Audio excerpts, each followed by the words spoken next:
This is the new Defender. Now let's be honest, redesigning a great British icon is never going to be easy.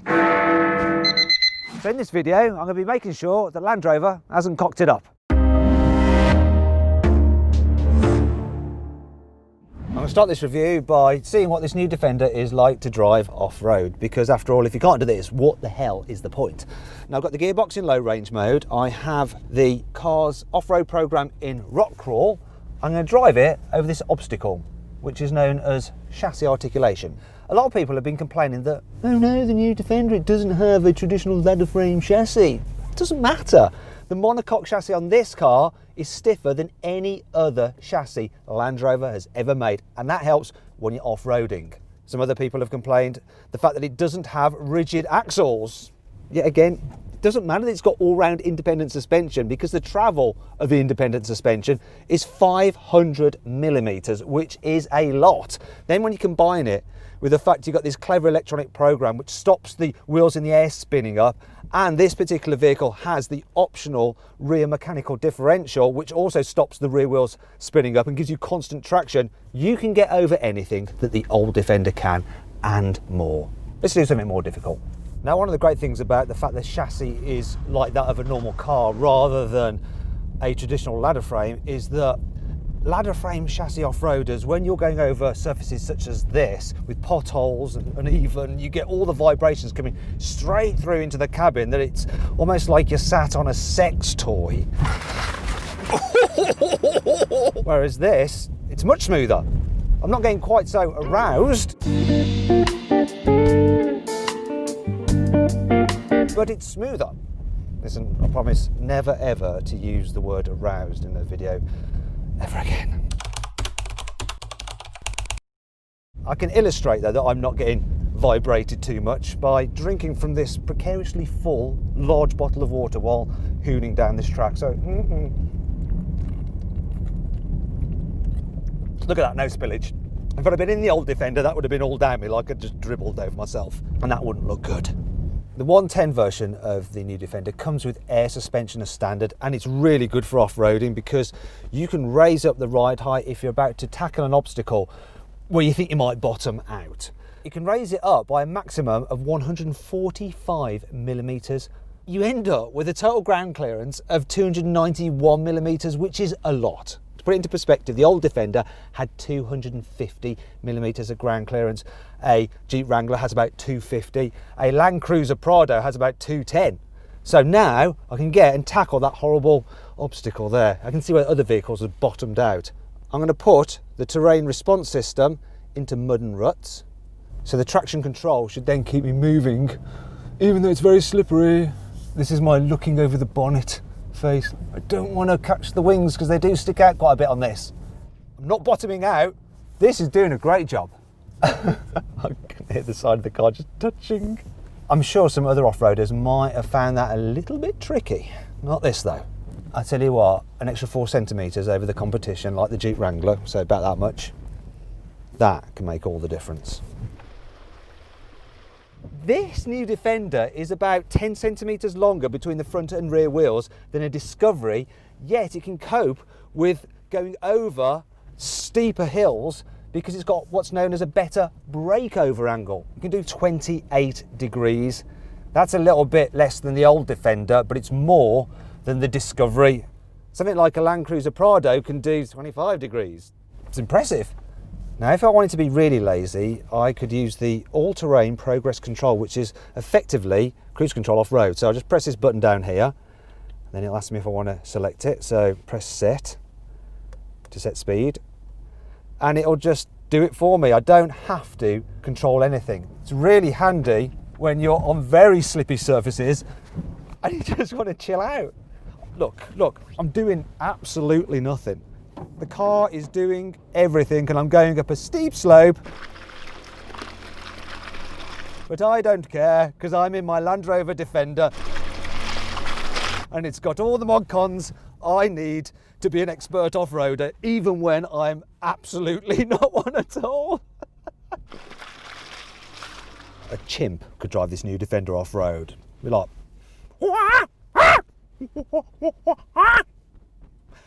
anyway, enough of that.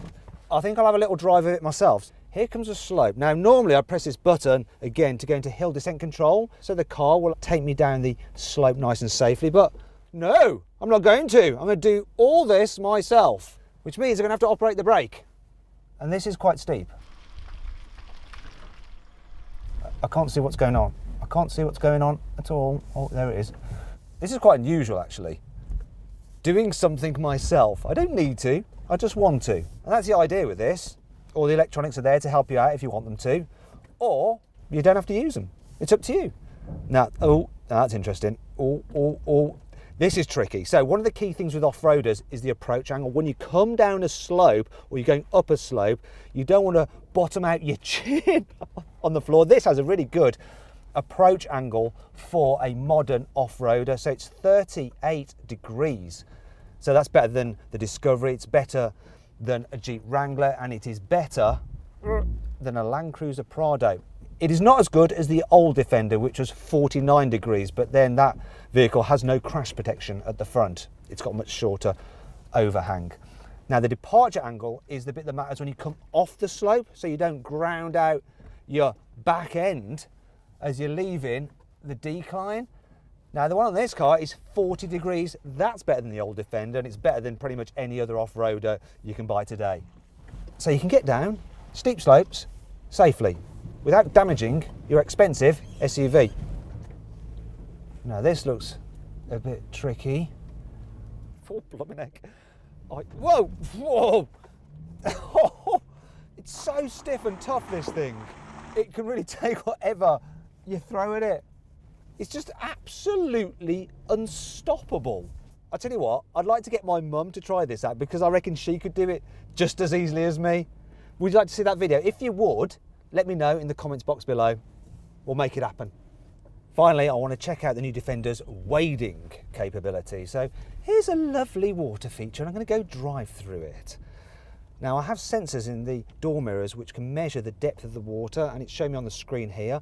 And I can wade up to a depth of 0.9 of a metre, which is as much as any other off-roader can do. In fact, only Land Rovers can go that deep. The old Defender could only do half a metre. This is reading probably about 0.8 of a metre, which means the old Defender would have drowned.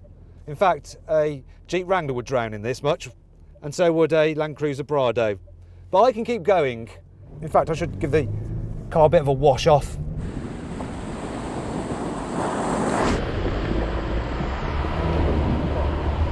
Oh dear, I've just totally soaked my cameraman. He will not be happy with me at all. I'm sorry. I didn't know he was going to do that. It was too late. Are you all right? No, not really. He's cross. What is that noise? Turns out that squealing noise was because there was water on a pulley belt, but it's dried off now and gone away, so don't need to worry about that. Now let's talk about the design. So it's very, very simple, the look of this car. In fact, if you were to ask a child to draw a Land Rover Defender, they would just come up with this shape. I could draw this Land Rover Defender.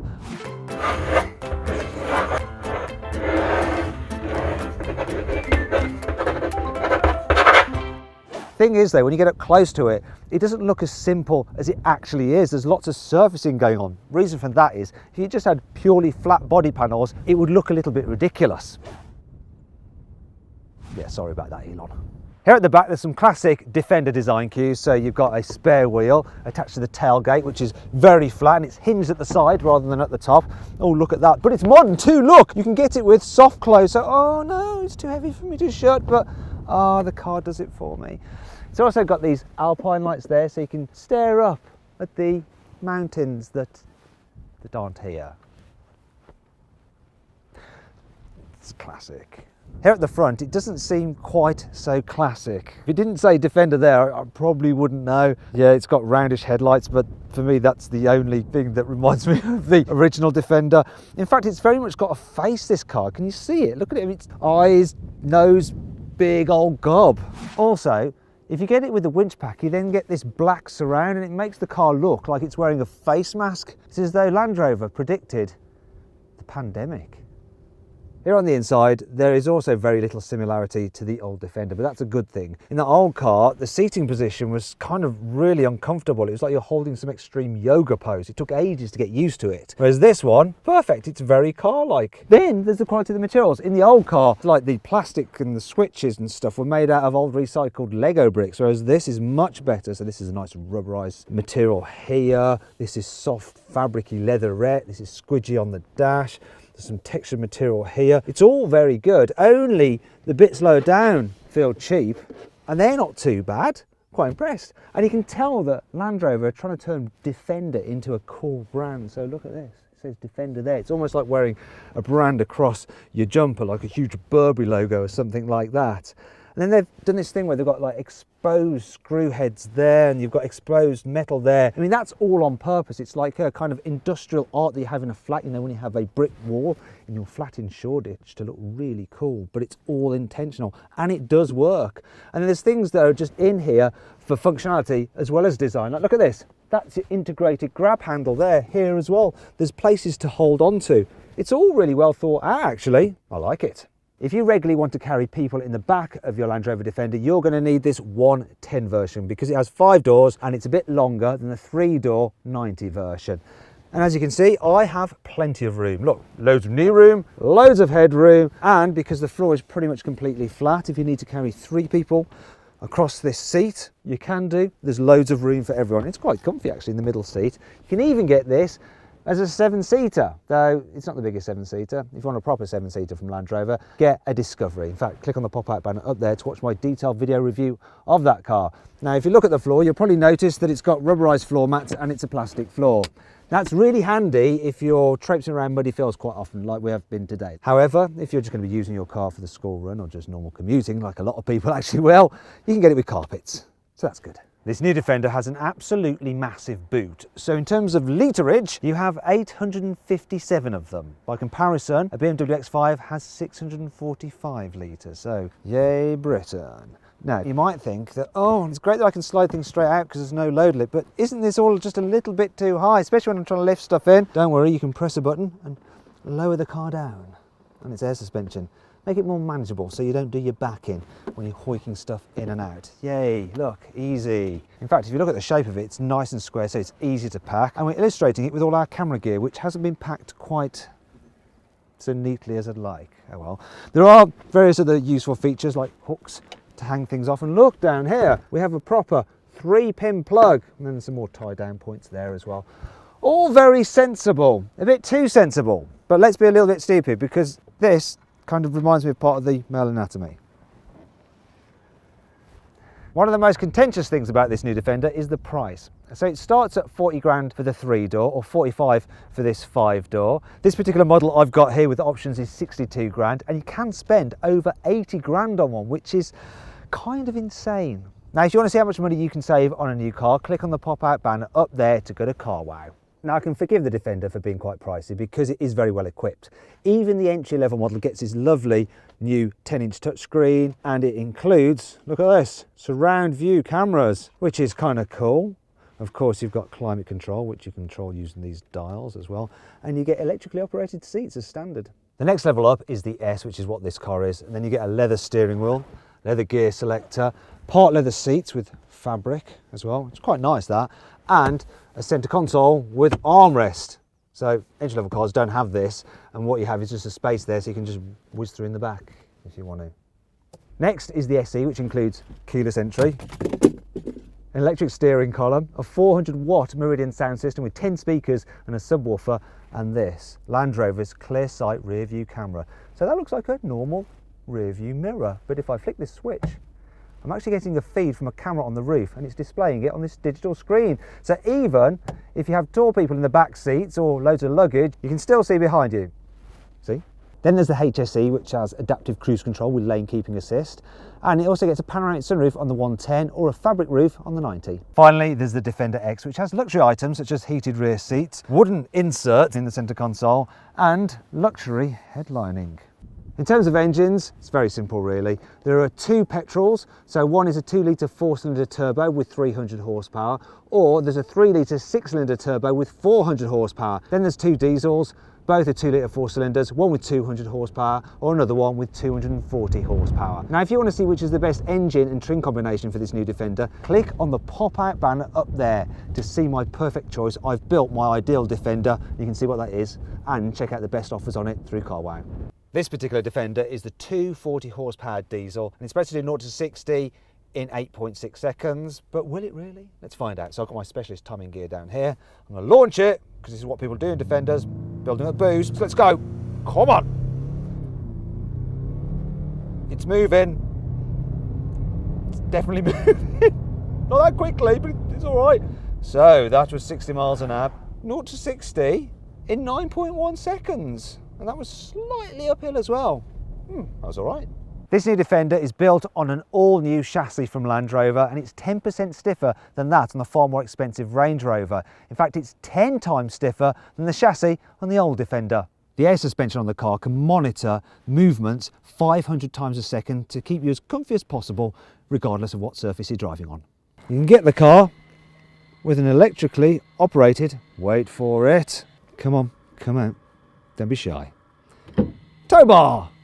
Now this car can actually tow 3.5 tons, which is a lot of tons.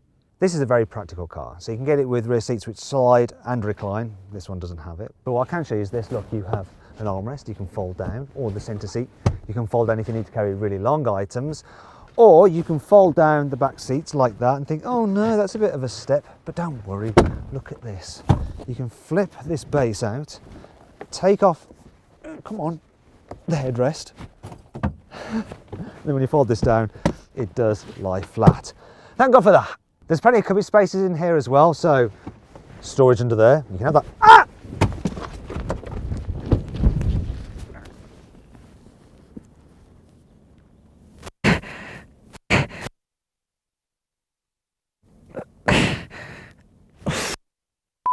Cubby spaces are really good in here, so you've got some storage under there, and you can have that as a fridge. There's cup holders here, more storage here.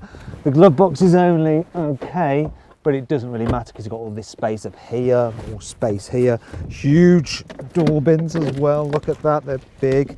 And then you've got these airplane style folders in the seat backs and decent sized door bins as well for the rear passengers.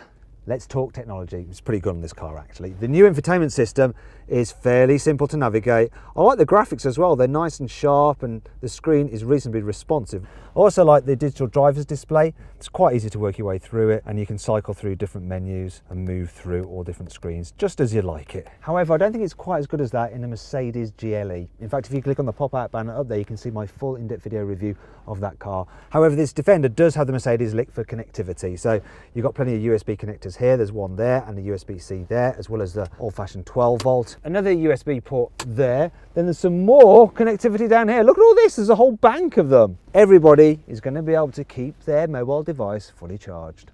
Now then, it's time for the CarWow 5 annoying things about this car. While you can get the 90 version on coil springs, you can only get the 110 on air suspension, which is kind of good, but kind of bad if you're doing lots of trail driving, because you can take out your air suspension if you suddenly lose a sensor and then you can't drive, whereas if you've got coil springs, that ain't a problem. The smallest wheel size you can get on the new Defender is 18 inches, which isn't ideal if you're a hardcore off-roader. You'd like a slightly smaller size so that then you have more tyre sidewall, so that when you let your tyres down, you can increase the footprint by quite a lot, and that's really important when you're driving on sand. I don't know why Land Rover's interior department didn't manage to get these seat back pockets to actually match the colour of the back of the seat. Surely it's not that hard? There's no doubt that this car is a proper off-roader, so then why didn't Land Rover manage to make the doors cover the whole of the sill? This last bit is exposed, which means that when you're getting in and out, you're going to rub your trousers on that and get more dirty like I have. And they should know about these things, it's their business. Land Rovers aren't known for their reliability, so while it doesn't really matter so much if you're using this car for the school run, you don't want to be breaking down if you're venturing into the outback. Yeah, you might want to rely more on a Toyota than one of these. Just saying, that's coming from a Brummie as well. Thankfully, this car has plenty of cool features to help make up for all this. Here's 5.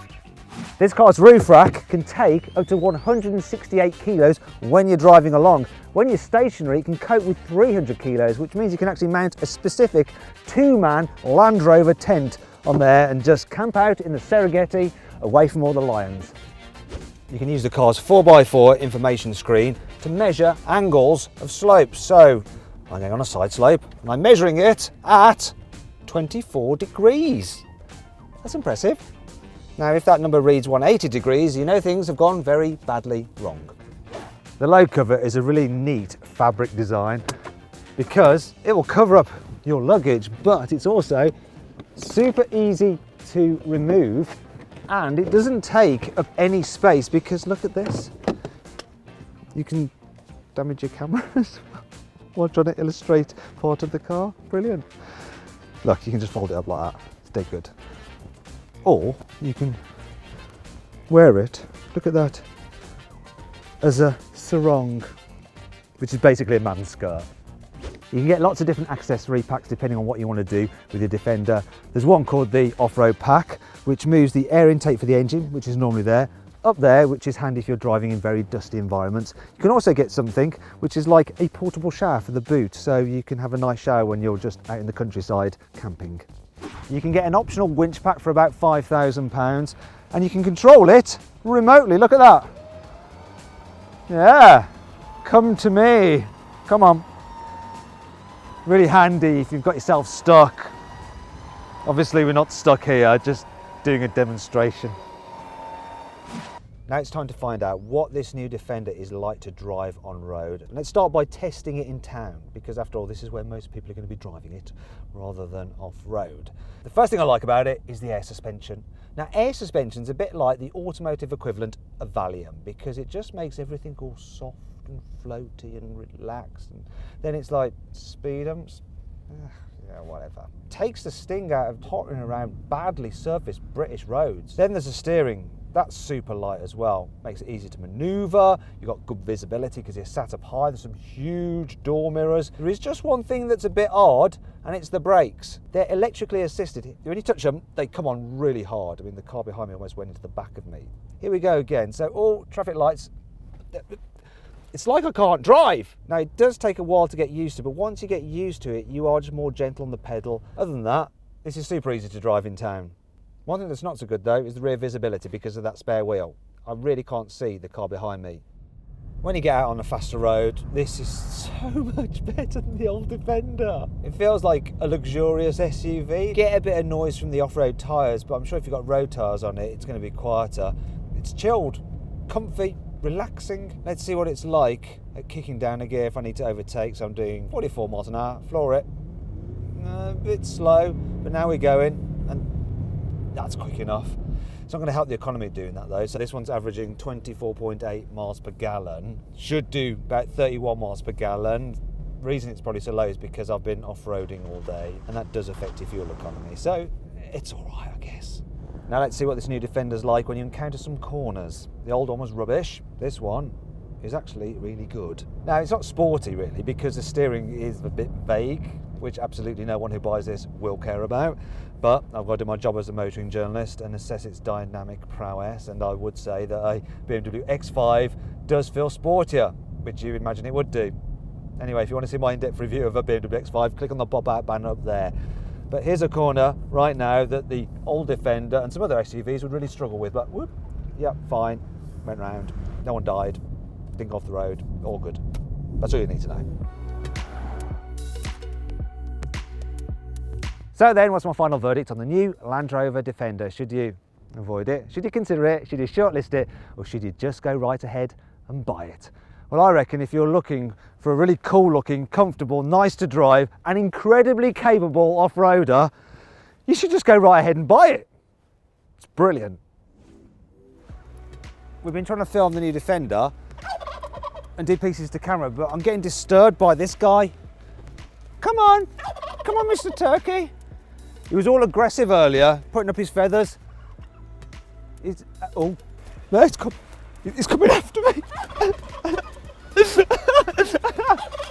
I can't believe I've just been chased off by a turkey.